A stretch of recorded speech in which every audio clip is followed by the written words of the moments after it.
My name is Zach Tolles. I was in the National Live Remote 15 cohort and I graduated in 2023. For the past 10 years I've been an outdoor educator and professional guide, and while that work was very fulfilling and fun, I was really looking for something that's more fast-paced and team-oriented.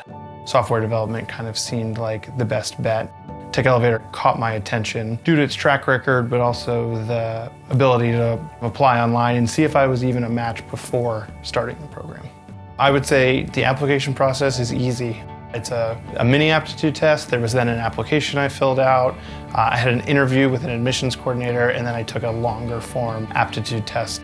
I'm Kaylin Brenneman. I'm the Director of Admissions for Tech Elevator. I'd say most of our students incoming have something we like to call tech adjacent. They've interacted with technology in some way, shape, or form, and it's intrigued them and they've loved it. And they're unsatisfied with their current careers, and so they're looking to change into something more stable, more lucrative. The first step that you have to do to apply is taking that mini aptitude test. It takes about 15 minutes. It is a fun series of questions to kind of get to know if you have the problem-solving brain or whatnot to do some coding.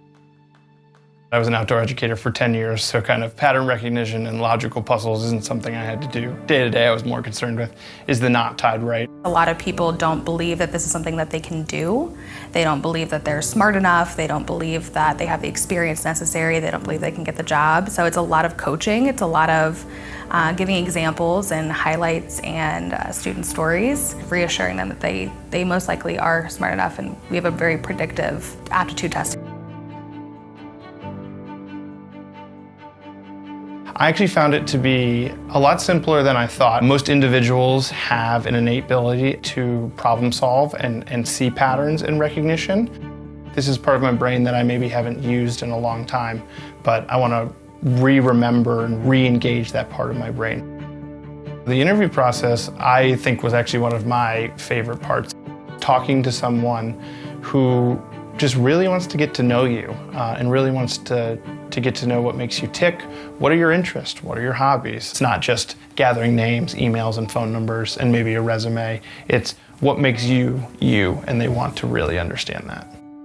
Going finally through it and having them say, we'd love for you to enroll, is the first step to kind of changing your whole career and possibly changing your life. It meant that they saw potential in me.